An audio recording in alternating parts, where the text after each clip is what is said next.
Colonel दानवीर का इस समय रुख करना चाहूंगी। बिल्कुल प्रणय, बिल्कुल आप बने रहिए और कर्नल दानवीर को इस समय समझना सुनना जरूरी है। और कर्नल दानवीर, मैं आपसे यही जानना चाहती हूँ कि अब तो झड़प हो गई, 30 सैनिक घायल होने की खबर भी हमें मिल गई है, अब आगे क्या? अब कैसे सेनाएं काम करेंगी, कैसे सरकार को आगे बढ़ना होगा इस पूरे मामले पे?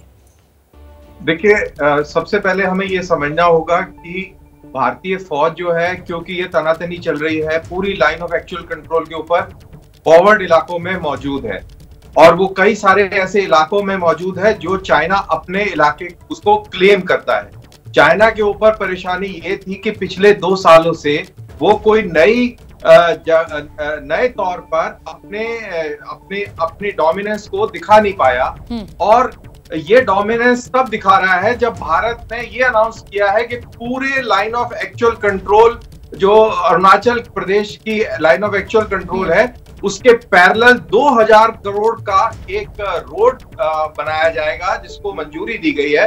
उसके बाद से चाइना की जो फौज है उसके अंदर टेंशन है, क्योंकि भारत के आपको मैं रोक रही हूँ। कर्नल दानवीर, मैं आऊंगी आपके पास। नीरज राजपूत के पास अपडेट है। नीरज राजपूत, क्या अपडेट इस पूरी खबर पर? 30 सैनिक भारतीय सेना के घायल हुए हैं इस पूरी झड़प में। ये बेहद गंभीर, बेहद संजीदा पूरा मामला।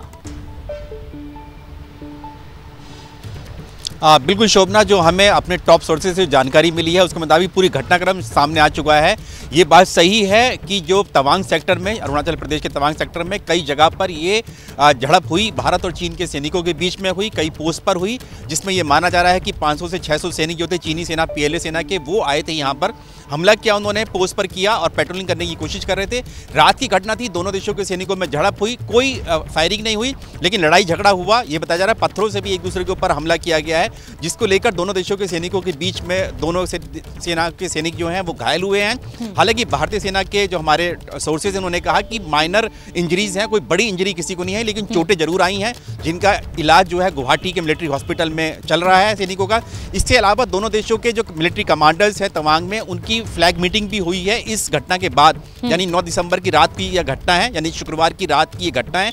उसके बाद फ्लैग मीटिंग भी हुई और फ्लैग मीटिंग में दोनों देशों के जो सैनिक थे, ये कहा गया कि पीछे हट जाएंगे, तो दोनों देशों के सैनिक जो है पीछे हटने के लिए तैयार हो गए। लेकिन आपको बता दूं कि यह तनाव यहां पर बरकरार है। दूसरी बार पिछले 1 साल के अंदर ये दूसरी बड़ी घटना है जब दोनों देशों के सैनिकों के बीच में अरुणाचल प्रदेश में ये घटना हुई है। बिल्कुल ठीक है नीरज, आप बने रहिए। और एक बड़ा अपडेट हम अपने दर्शकों को बता दें, और बड़ा अपडेट ये है कि ये जो झड़प हुई है इसमें जो सैनिक घायल हुए हैं, अभी संख्या हमें कंफर्म नहीं हो पा रही है कि भारतीय सेना के कितने जवान हैं, क्योंकि जवाबी कार्रवाई में चीन को भी बड़ा नुकसान भारतीय सेना के जवानों के द्वारा पहुंचाया गया है। यानी जैसे को तैसा।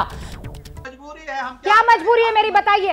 मैं अभी आपको बताती हूँ कि मैंने ओए होए होए होए नमकीन के चटकारे लेते हुए टकटकी मार के डिबेट शो को पॉज रिपीट कर करके देख रहे हैं जोगिंदर जी। इनकी तरह आप भी देखें अपनी फेवरेट डिबेट्स को रिपीट कर और डाउनलोड कीजिए ABP लाइव ऐप अपने स्मार्ट टीवी पर।